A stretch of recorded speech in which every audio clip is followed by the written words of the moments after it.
Hello and welcome to WISE. I'm Rosie Acosta. WISE stands for Women Inspiring Success and Empowerment. This is a 10-part podcast series featuring interviews with successful, inspirational women in business, art, entertainment, and more. At some point in our lives, we all learn to believe certain things about the world and our place in it. Promises about what we're capable of, how we're supposed to act, what we're supposed to think. They're repeated to us frequently that we manifest them into our reality. Whether it's truth or not, eventually we start repeating these mantras to ourselves. But what if they're not true? What does it take to unlearn something that you've believed about yourself for as long as you can remember? I discussed that topic today with Elizabeth Gilbert, best-selling author of Eat, Pray, Love, City of Girls, and Big Magic. On her journeys professionally, personally, and spiritually, Elizabeth has had to learn and unlearn many facts about herself, sometimes more than once.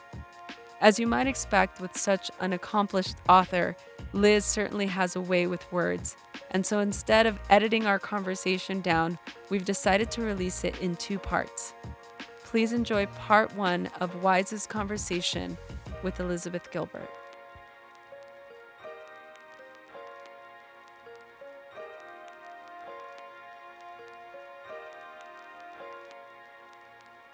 To me, wisdom is something that is it's something, I don't even know that it's inside of us. I think it's something that exists within the fabric of everything. It's like infiltrated in our being, and I don't think it matters how old you are or how much experience or non-experience you have. I think experience absolutely does help to garner wisdom, but I feel like for so many of us, we're in this world of instant gratification. Everything needs to happen instantly.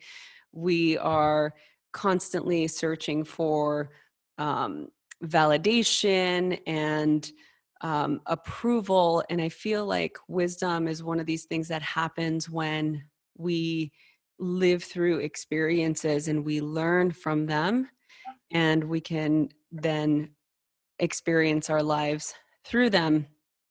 I guess I'm curious for you, like what your definition of wisdom is, and with regard to just being able to look at women in specifically women, what that role has played in your life. I mean, I know that this is a very broad and very like ambitious of me to try and get you to Way to answer throw that me in a softball to start, right. Rosie. I know.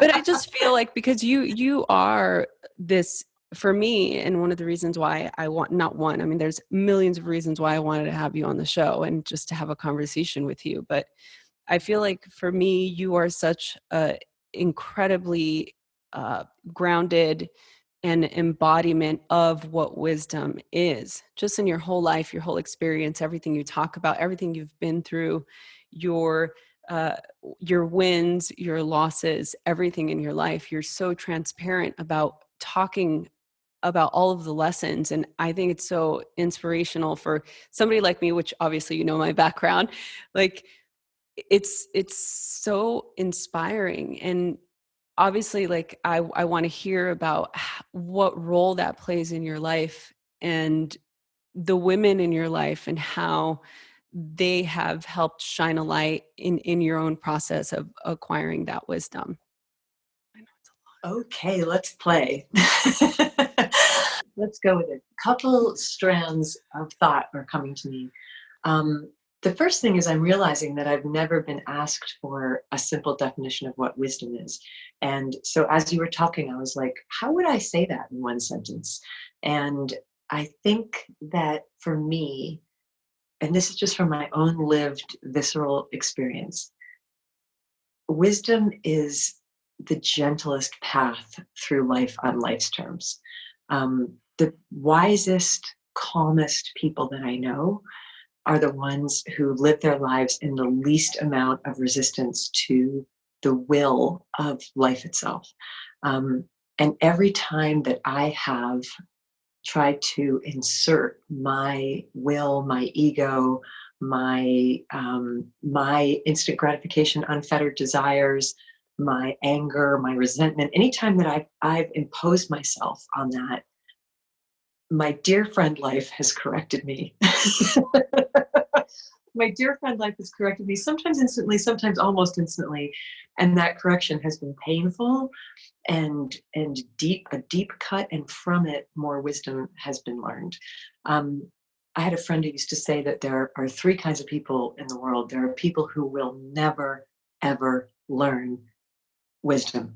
They will never learn wisdom no matter what happens to them, no matter how many consequences they endure, no matter how much pain they have to be in, no matter how many exploding instances of their life that they have to do. They just won't and can't learn. That's one category, and it's an argument. There's an argument to be made that it's most people.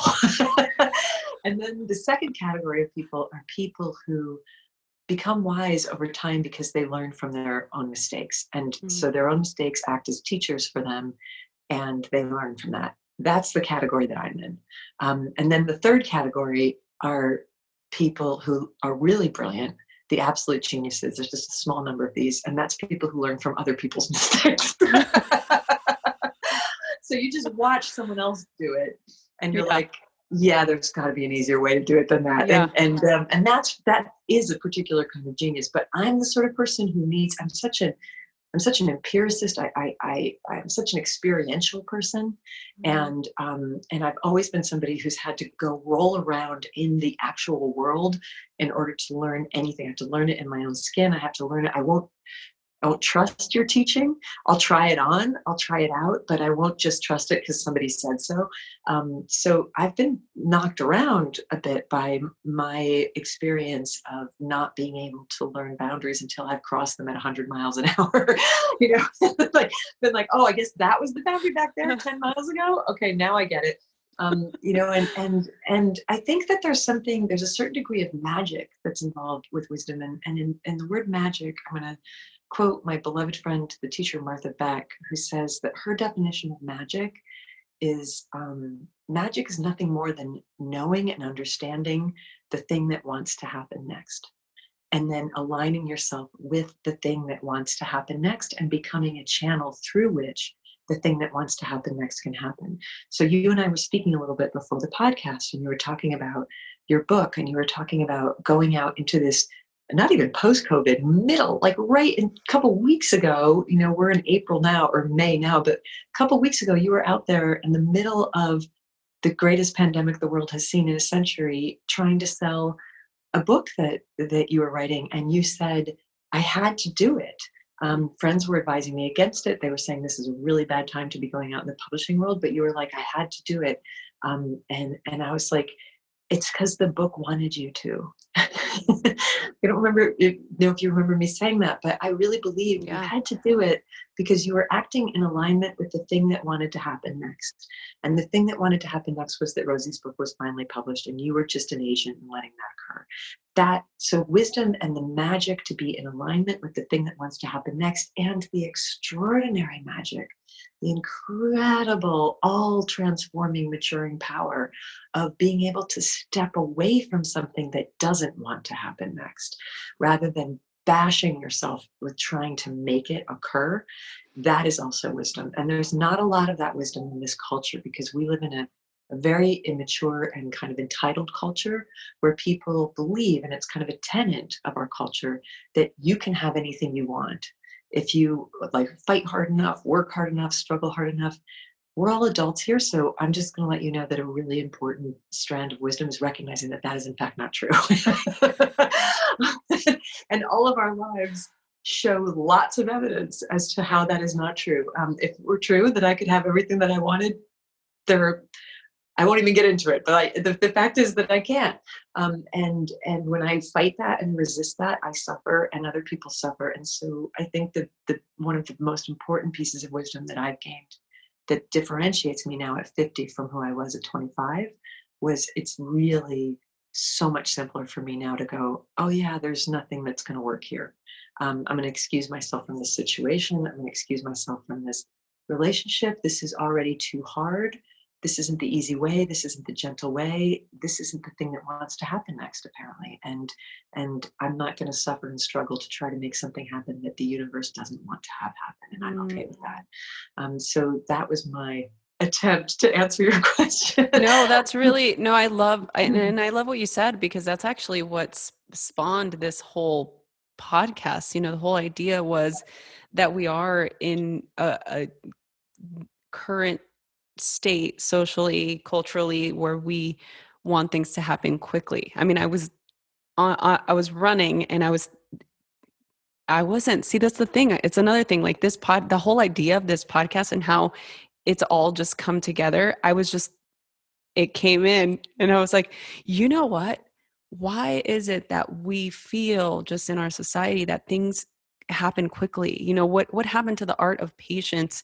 I mean, you say that to me 2 months ago when I was like, how long is this going to take to finish this book? How long, it's like, I quit at least 5 times in the last 5 years, but it was in those moments where I recognized, okay, patience is the number one lesson that I learned during this whole process.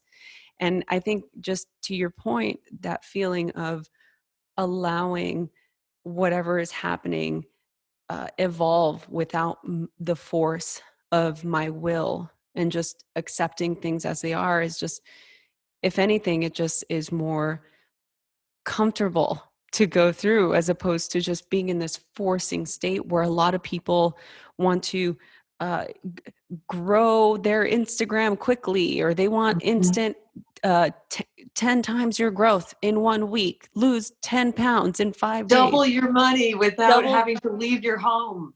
Yeah. All these things. And that's where this whole idea of what is happening to our ability to just wait and be patient. I mean, and I've read all of your books, one of which is right here. But this whole idea of being patient with the experience, like if you're planting a seed and seeing the flower grow, it doesn't, what I was thinking about? Do you remember Chia Pets? Do I? Of course I remember Chia Pets.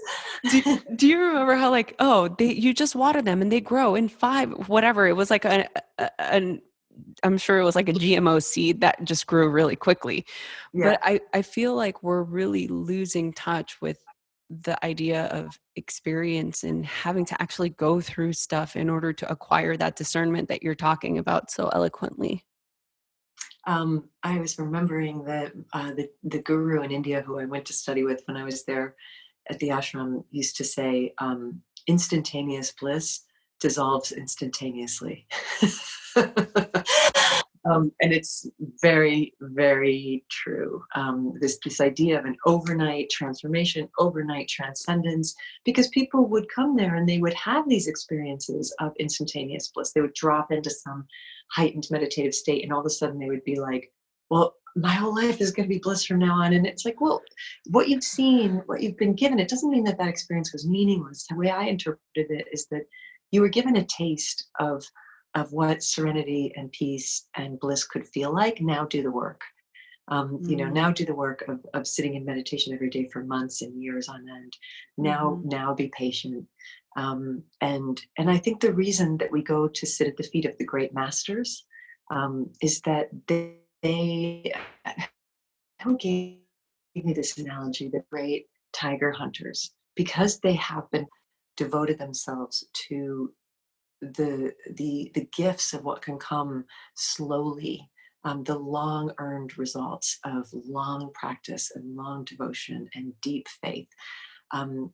You come to them and you're like, I want to see a tiger. I want to see a tiger. And in this case, the tiger is wisdom, or the tiger is peace, or the tiger is whatever the tiger is. I want to see a tiger. I want to see a tiger. And they will say to you, I can't, in a way, they say, I can't make you be able to see the tiger, but I can tell you where tigers are often found. So if you go sit by that water hole for months and you're very quiet and you're very still, a tiger might walk by. You might get to see a tiger, but you're going to have to be really quiet and you're going to have to be really still. And all of this, especially this aspect of being able to feel in your intuition what is the thing that really wants to happen next? Not the thing that I want to have happen next, but the thing that wants to happen next. And what is my role in nourishing that as a gardener, as a steward, as a caretaker of my own spirit? How can I be in alignment with that? It takes a lot of stillness. And stillness is just something that, most of us just didn't grow up ever even hearing of. So, for you to be able to feel like, no, this is the time to go out and look for the book, not because you're going to get the baseball bat and smash the world open and demand, but just because you are like, I think the book wants this now. Yeah. That's you just working in conjunction with this thing that's working through you and with you. Yeah. And just to add to that, it was also, and I want people that are either watching this or listening to this to know that there were those moments where I needed to just pause and not do anything with it, and just a period of months on end where I was like, I'm just going to shelve it for a bit. It just I didn't feel aligned with what I was trying to do. It felt very forced, and it felt very influenced by what people think and should, or, oh, this needs to be this way, or, oh, you're a yoga teacher now, it has to be about yoga. And I'm like, yeah, but my parents were immigrants. Like, I want to talk about growing up in the environment that I grew up in, and why this is important to me and why this matters. I think that's the point, and getting advice like, oh, I don't know, people want you to tell them what to do. And I'm like, no, they don't. And I love big magic. You talk about that. You're like, please don't tell, please don't tell, please don't give me advice. Like, please don't tell me. Please don't write a book to try to help people. Right. Please don't, and don't try to help me. Just tell me your story and then I'll figure it out. Well, and that's part of that really struck me. I mean, that really struck me in a deep way. And I feel like that statement really helped me allow the idea to just evolve on its own. It's like, oh, okay, I see now. I don't need to try to make anything happen. It just is going to be what it's going to be. Yeah, 100% on that.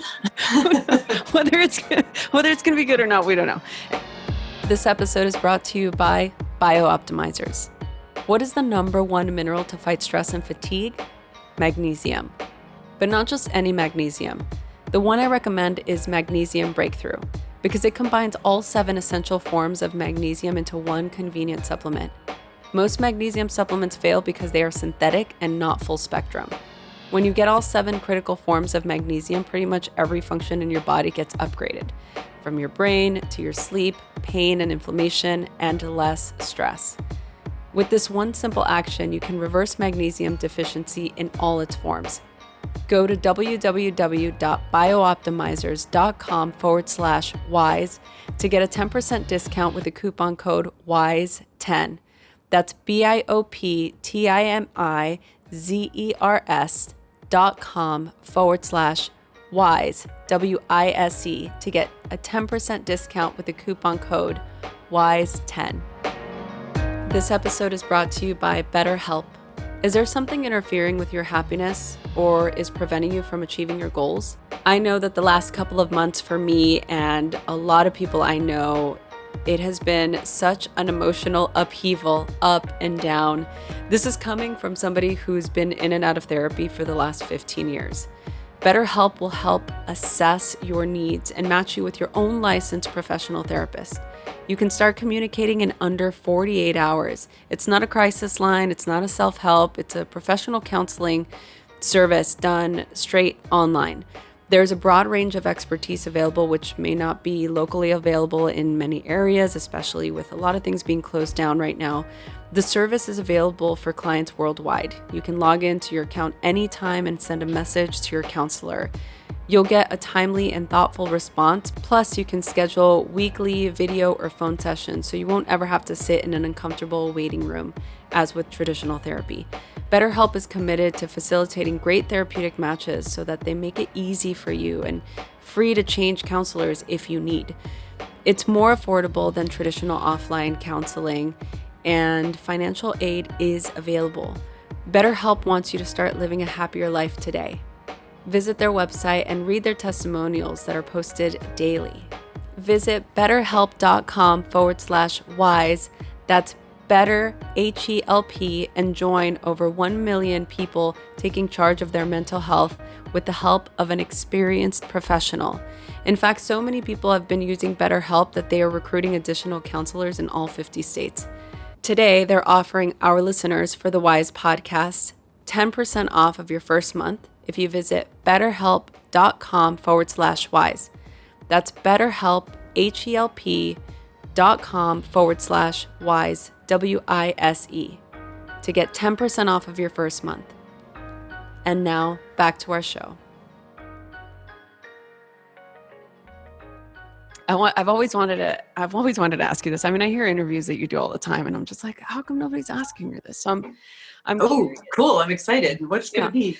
Well, it has to do with your own ability to, learn from other people's wisdom. I want to ask you the question regarding your mother and wisdom that she gave you that you were easy to take, and other wisdom that she may have shared that it took you a long time to realize. If there was two pieces. I thought the second part of your question was going to be wisdom that she may have shared that it's taken me a long time to unlearn. That's good too. That aspect as well, yeah, right? Absolutely. And it's, we as children, we see our parents as gods, and it takes a lot. And I really respected and admired my mother, so I took in a lot of stuff that she believed as simply gospel. Tried to fit my life to it, and then it didn't fit my life. So there's been a lot with my mom, and I say this with all love to her. It's just, I was given a different spirit than her spirit. And so there are things that she has taught me that I'm incredibly grateful for, foremost of which is a sense of self-accountability and resourcefulness. The wisdom of knowing that it's not the responsibility of the world to take care of you. It's your responsibility to take care of you. She taught that to a fault, I might say. I always say my mother's number one parenting statement was, "You're on your own," And I might have been a little young to be like, "I'm 7. How am I on my own?" But she really, my mom was on her own for a lot of her life, and she really wanted to raise daughters who could take care of themselves. And a lot of what she taught us was how to do it ourselves. She's going to show it to you once, and then she expects that the next time you can do it yourself.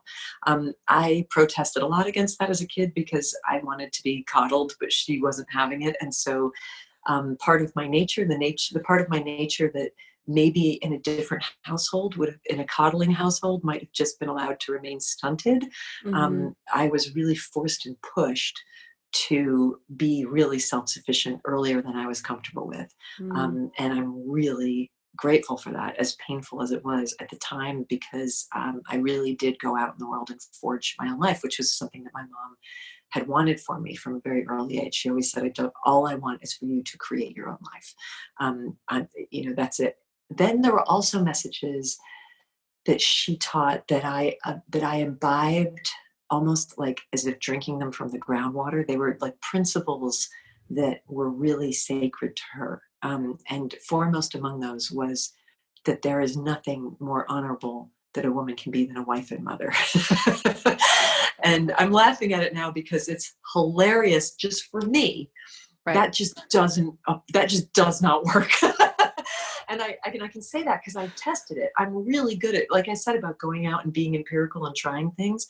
I really did try to fit into that because I really did believe it, because I was raised in a household where it was very deeply believed. It was an article of faith. It felt like marriage to me felt like wearing a hair shirt. It felt like it was so incredibly uncomfortable for me. And then the thought of having children to me, truly and honestly felt like a death sentence. And I understand that this is not how many women feel. I understand, because it was always very surprising to me, like women who talked about feeling their biological clock or their breast aching when they would see a baby, and they would want, or smelling its head and wanting it, or picking out baby clothes before they had children. I had exactly the opposite response, which was on the day that I have a child, my life will be over. So thankfully I didn't go ahead with it, because that's somebody who you don't want as your mom. Like, you don't want that. I feel like I mother the world in other ways, but like how Yeah. sucky would it be to be the kid who even subconsciously knew that your mother felt her life ended when you arrived, right? Like, so thankfully I didn't do that to any soul or spirit, but I had a lot of guilt and shame around it because I felt as though I had disappointed some really important cosmic, um, the most important fundamental cosmic truth, which was really the foundational basis of my mom's entire theology of the world. So I want to just say, there were lessons that I received, there were lessons that I took in, there were lessons that shaped my life, and there were things that I had to say, I respect entirely that this is your religion, but this doesn't work for the spirit that I was given to steward through this life. So Mm-hmm. I think that the process of wisdom is also a process of selectively curating and unlearning and not throwing away the entire person and every single thing that they've had to offer, but having the maturity to pick through it. I almost feel like at one point, psychically, it's like I kind of imagine my mom dumping out her purse on the table and me dumping out mine, and then just going, okay, this is mine and this is yours, and this is mine and this is ours. But no, these keys are definitely not mine. This comb is yours. This lipstick is mine, and just dividing it up in order to differentiate yourself between you and the sometimes very powerful and always very influential, whether it's positive or negative, people who raised you. Yeah. Oh, I love that. I love that so much. And it totally resonates with me on so many levels, especially the whole idea of being a mother. I've been on a fertility journey for the last couple of years, and it's been one of these things where again, trying to force the issue, right? It's like, no, I'm this age, I need to be a mom, da da da da da. Like, you check it off the list, and then I started to think, why is this really? Do I really want this? Like, do I really want to be a parent? And where does that come from?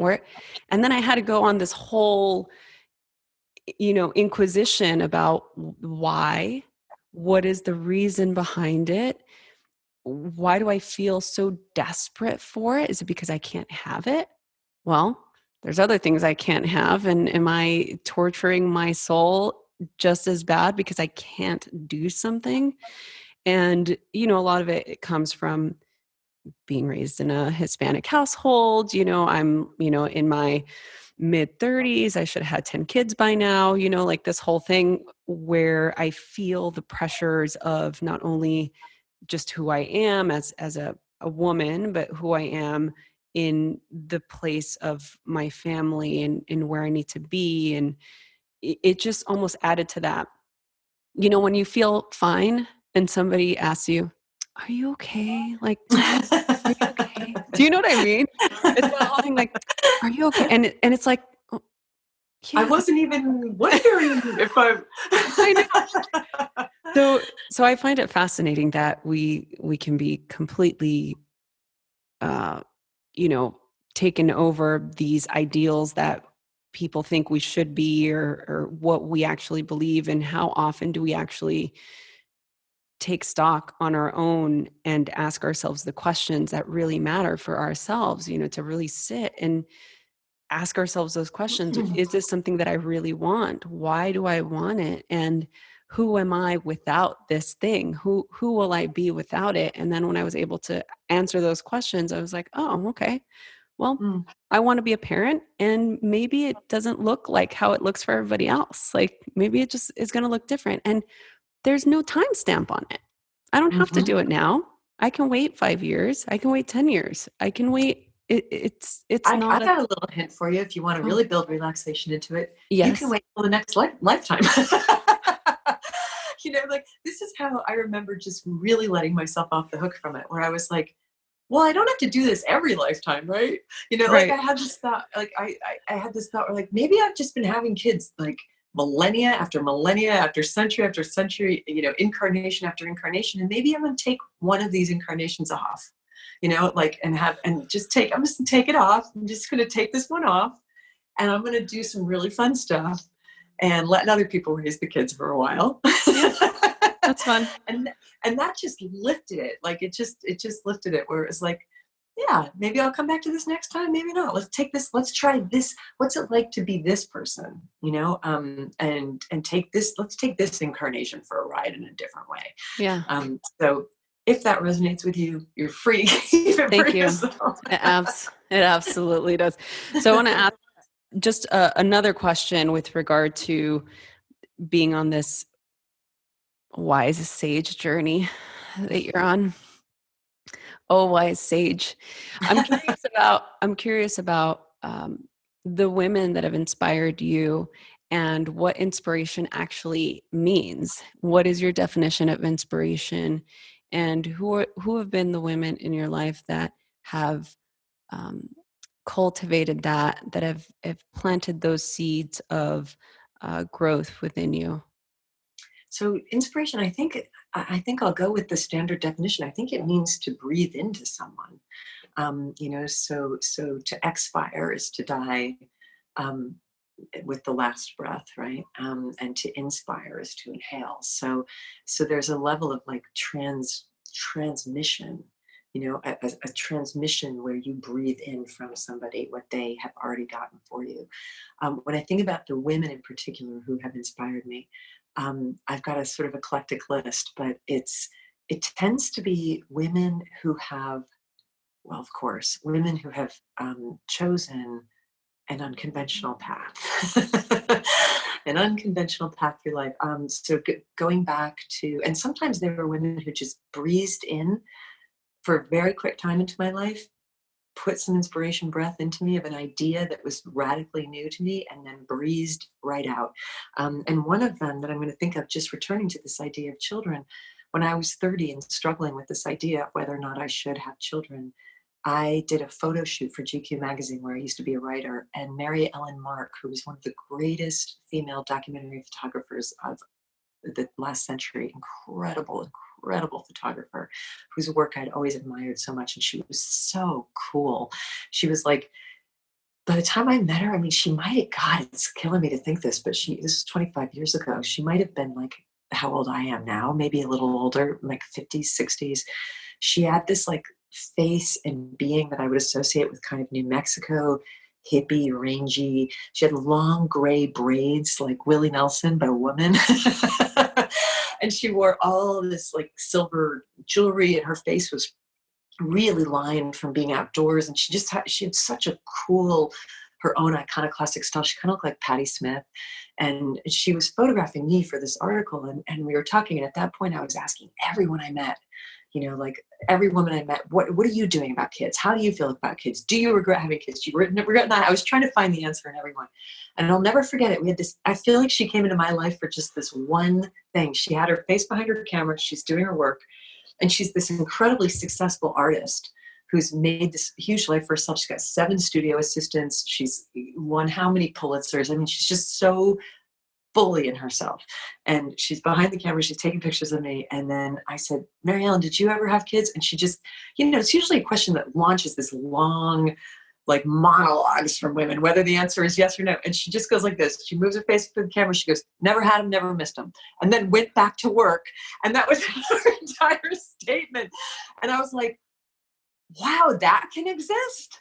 Like, it can just be like a 4-word answer with no ambivalence and like no, and that was it, and I still get like a tingling on my scalp, which is always the feeling I have when I'm in the presence of great truth, where I'm like, well, thank you for that, Mary Ellen Mark. So there's one person who I would say was like, people can come in, they can breathe inspiration in 1 second, they can leave, and your whole life can be changed, and then there are people like the teacher who's changed my life more than anyone else in the world, Byron Katie, who has a series of practice of spiritual teaching. It's not even spiritual teaching, it's sort of philosophical and meditative teaching that's called The Work. That's a beautiful system of patient inquiry where you sit with your most troubling beliefs and you ask, of your most stressful and troubling beliefs, these 4 questions. Is it true? Can I absolutely know that it's true? How do I react when I believe that it's true? And who would I be without that belief? I have definitely in the last 5 years really sat at her feet as a student at the feet of the master. I've taken her 10-day class for the work. I listened to everything that she produces in the world, and she has transformed the molecular structure of my brain. And then my guru, who I studied with in India, Guru Mai Chidlasananda, um, incredible classic Indian um, Shaivik teacher, who really taught more through just, she was one of those people who you sit in her presence and then you're changed just by being in her presence. There's so many ways to be impacted. And then Martha Beck, who's become one of my best friends and who has a radical, just such a radical way of seeing the world. When I first had a conversation with her and I got like tuned into her mind and how it works, I remember coming away from it and thinking, I used to think I was playing the game of life pretty well, but Martha took the ball and left the arena. She doesn't even play it anymore. Like, she doesn't even engage with it on culture's terms anymore. She's like excused herself from the game as it is played in this culture. And she's doing her own thing 10 miles away from the stadium, And I was like, I want to be like that. Like, I don't want to play the game of life by this culture's terms anymore. Mm-hmm. I want to walk away from it completely and do something that's totally my own. And so she makes me feel really liberated and makes me feel like all things are possible as long as you follow your intuition, but only always. And that intuition is eavesdropping on the cosmic mind. And there is only one navigational system that is indisputably yours, and that is your own intuition. And so that has become like, she's become a guidepost for me. And then like a million, I also have a friend who's a nun in Philadelphia who runs an incredible nonprofit called Project Home that works with the homeless in Philadelphia. And she's filled me with inspiration because she also is somebody who has followed her own path, that does exactly what she wants. It just happens that what she wants is to live in a single room occupancy hotel with a bunch of homeless guys and give her entire life to taking care of them because she loves them. And she's filled with joy and service. So there's all these levels. And then there's all the female authors that I admire. Like, the list is extremely long, but I think it's way too much pressure. I would never put so much pressure on my mom to say that it was her responsibility to raise me. All of these women have raised me, and they continue to raise me. Even me, postmenopausal 50-year-old, I still look for the women who are going to raise me, and I'm going to continue to look for that my whole life. Yeah.